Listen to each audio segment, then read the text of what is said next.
A lot of times when we're dealing with something that's crippling us with fear, we can't just start in full sprint mode. We have to just start. We have to just start. We have to have one foot first and then the other. And then slowly we build our resolve to be one of strength.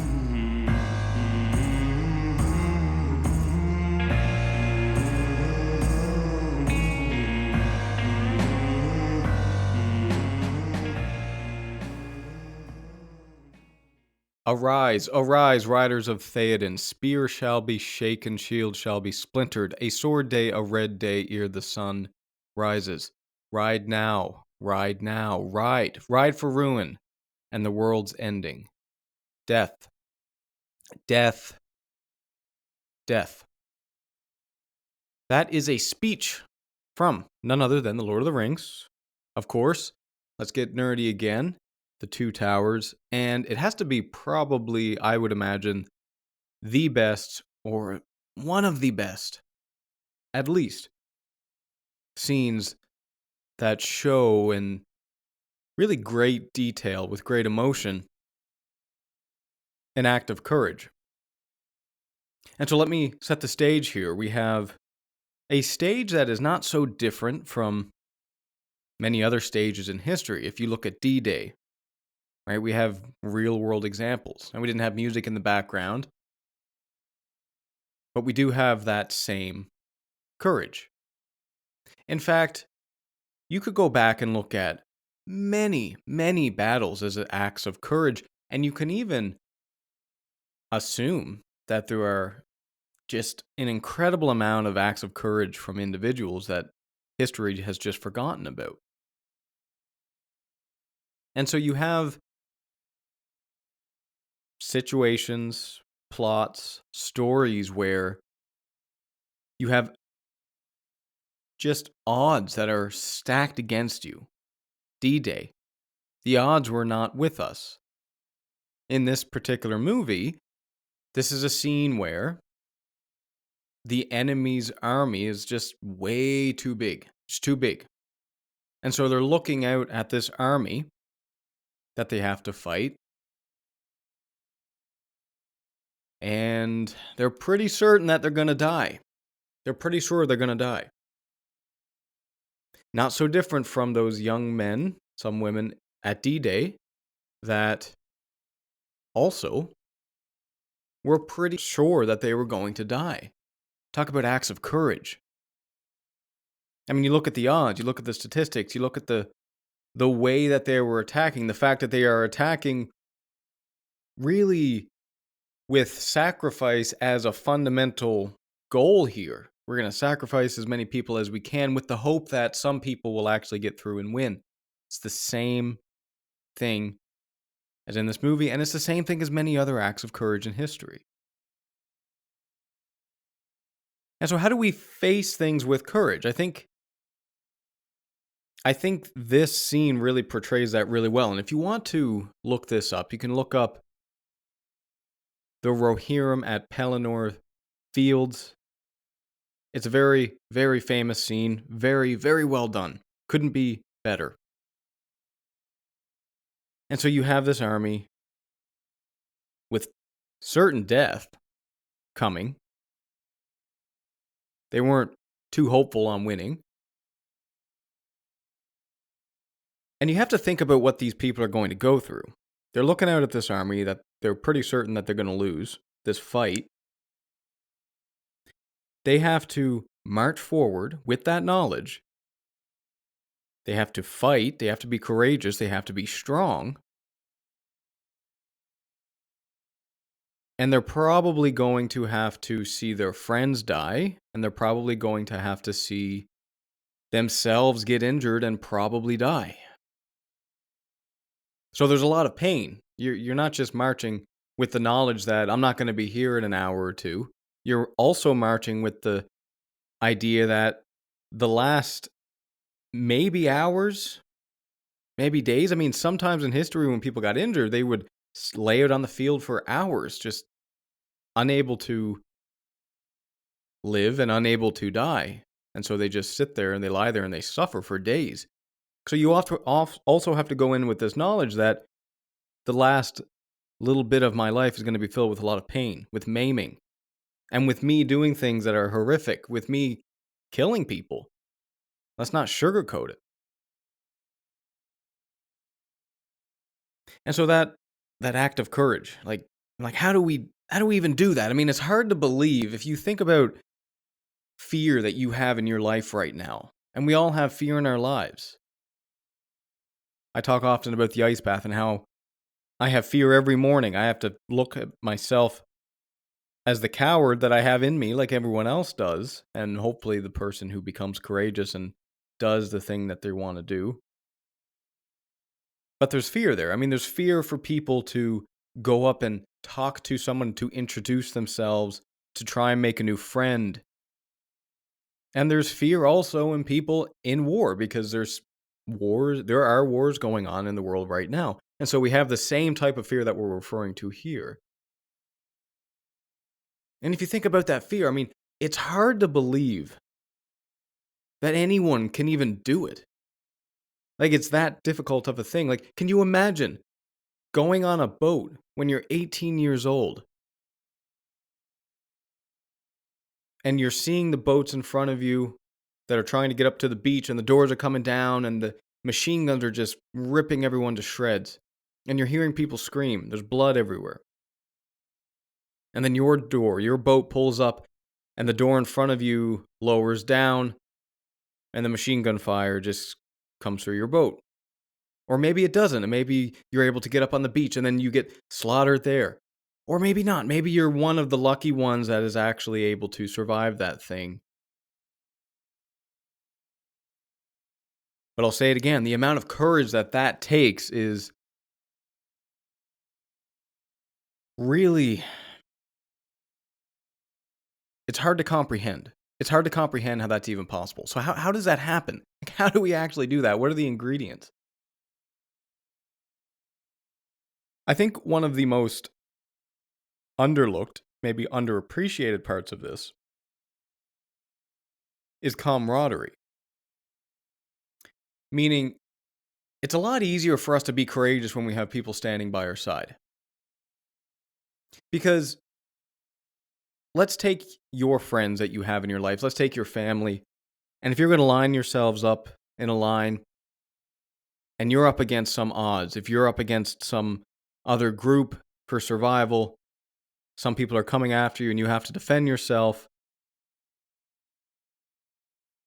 It's not that staying there and fighting is going to be easy, but it's that you being a coward and running away is going to be so much worse that you cannot bring yourself to do that. Now, people do. There are people that do that, and they're cravens, they're cowards. There's people in history, and they are the anti-hero. There are people that we don't look up to. They're worse than the enemy. And so a huge part of people having that courage, being able to summon that courage, that human spirit that we all have within us, but that doesn't always manifest itself, a big part of that is camaraderie, is having people on your side. Hence the importance of community, hence the importance of connection. And that isn't to be taken lightly. That's a really, really important thing when you get down to the psychology of why people are able to do things. I mean, if you read the book Ordinary Men, which is a great book about how some ordinary policemen became Nazis essentially through that very thing, that peer pressure. And so this thing we have in our psychology, it can also cause us to do things that are not so ethical, not so moral. However, it can also allow us to do things that are incredibly, incredibly courageous. And so that's number one, is having people to fight with. Now, the second thing is more obvious. It's having people to fight for. And a lot of times the people that you're fighting for are also the people that you're fighting with. Sometimes they're not, though. If you look at those young men at D-Day, man, a lot of those young men had people at home. They had a girlfriend that maybe they just started seeing. Hey there. Let me thank you for being a listener to this ad-free podcast. If you enjoy the podcast, there are a few things you can do to help me out. A 5-star review on Spotify or wherever you're listening to this really does help, and it's free. You can also sign up for my Substack newsletter or Patreon. Substack free gets each episode emailed to you along with the transcripts in the form of an article. You'll also get access to my live talks, followed by a Q&A afterward.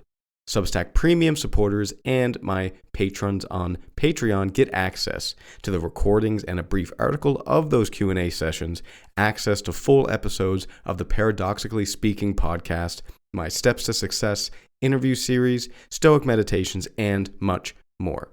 Links to Substack and Patreon can be found in the show notes. I mean, imagine in today's world, you're on a dating app and you match with someone, you go on a couple dates, and then all of a sudden you have to go away to war.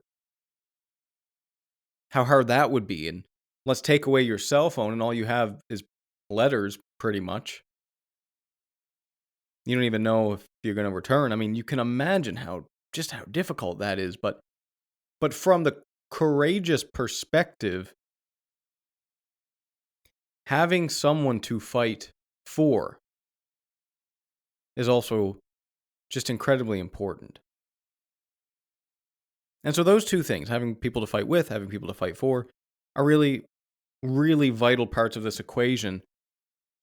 And I think even a bigger one, or maybe equally as big, is just having something more important than yourself. And you have to imagine that if you're riding into battle with the high likelihood that you are going to perish, how can you do that unless you consider something else outside of yourself to be greater than you are?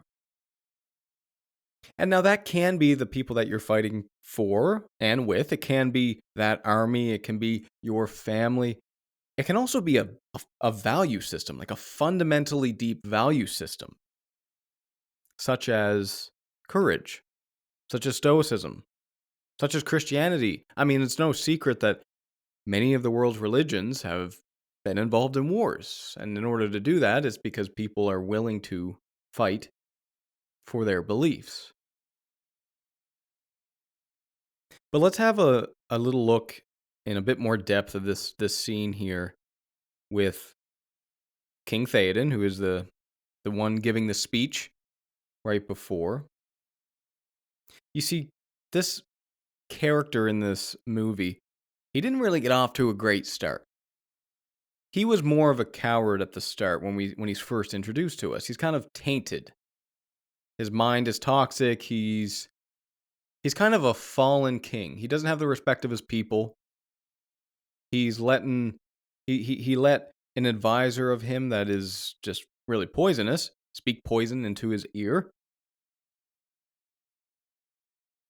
And he found himself throughout the beginning of his introduction to us as a character struggling with fear. Like he wanted to leave his people. He wanted to go away by himself and hide, which is more portrayed in the book, but there's some elements of that in the movie. However, throughout movie 2, movie 3, throughout the story, Théoden develops his character to the point where he knows what he has to do. He has become strong. And so when we're getting back to this idea of like, how do we be courageous? Well, through a history of courage, through a life of honing your character to get to the point where you can actually do something like that. Hard to do when you're 18 years old. That's why conscription was one of the reasons it was done. But when we get back to you as an individual, like how do you build up that courage? How do you build up that strength? I mean, it's things that we talk about all the time. It's challenging yourself physically in the gym, maybe do an ice bath. It's challenging yourself with work, putting yourself in difficult situations, not just for the sake of for things to be difficult, but with the goal of you becoming stronger. In order for you to become strong, you have to lift a big load, period. And so these characters that are able to do things that are incredibly courageous. It's through a history, it's through a story of developing their character so that they can actually get to that point. In some sense, if we want to use a bit more, I suppose, Christian terminology, you could say that Théoden needed redemption. You could say that because of his previous cowardice, he needed to redeem himself. And this isn't such a hard thing to imagine. You can imagine a soldier who, at their first battle, they run away and they are a coward, essentially. They desert their fellow soldiers, their brothers and sisters.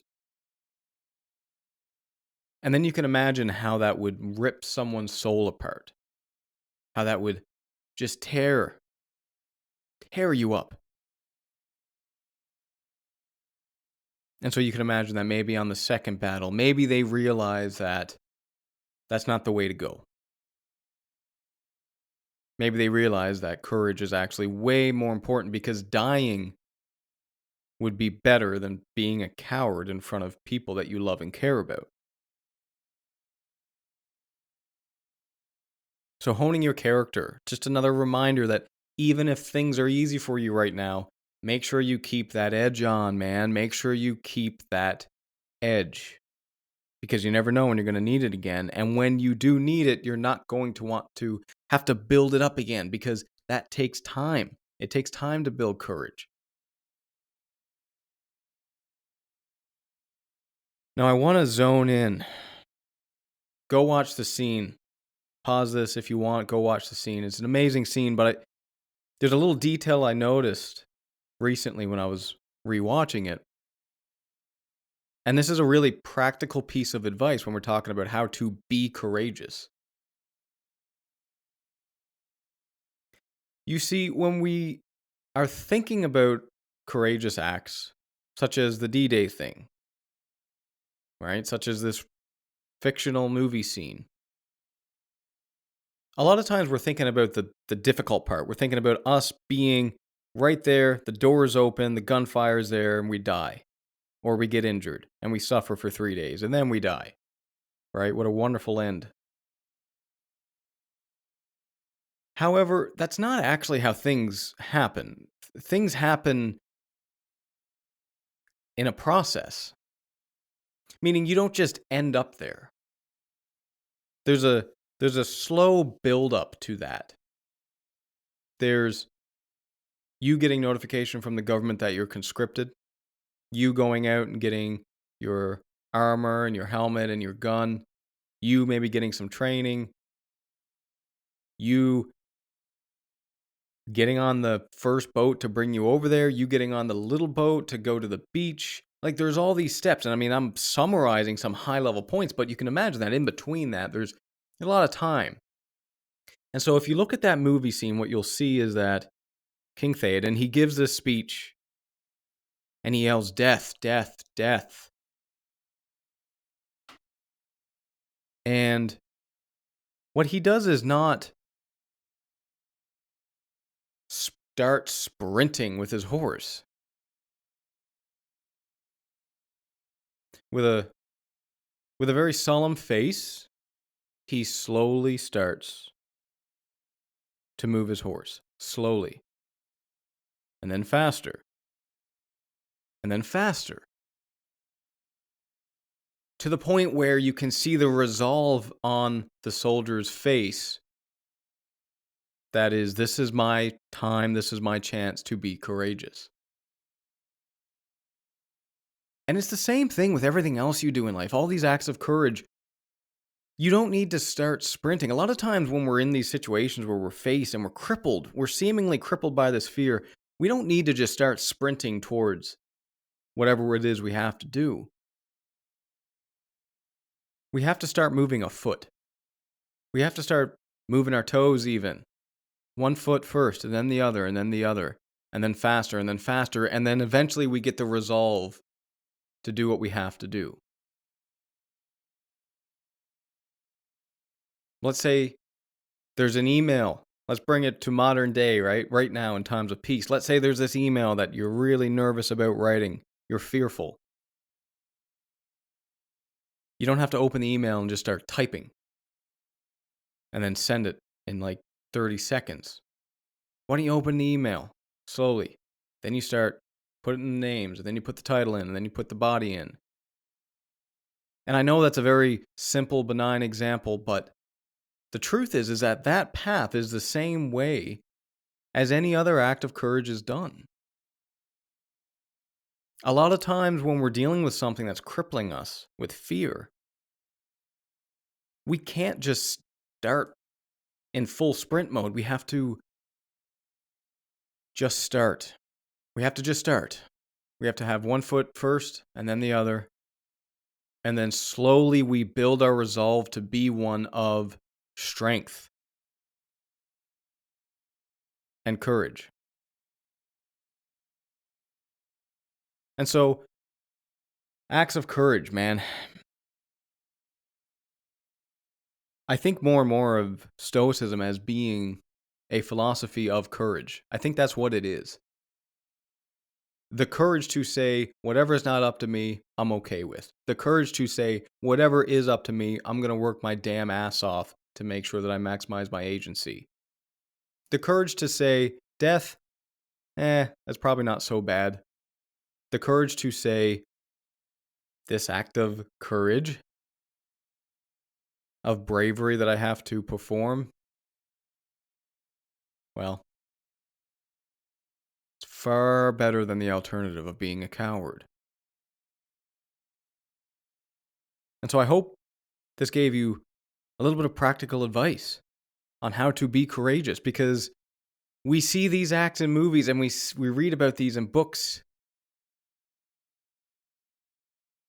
and they seem just so wild, and these characters seem so heroic. But at the end of the day, these characters are just people. They are afraid. They were afraid. But when you have something worth fighting for, when you have people with you worth fighting for, worth dying for, when you have family worth fighting for and dying for, when you have a moral code, a philosophy that's worth dying for, courage isn't so hard.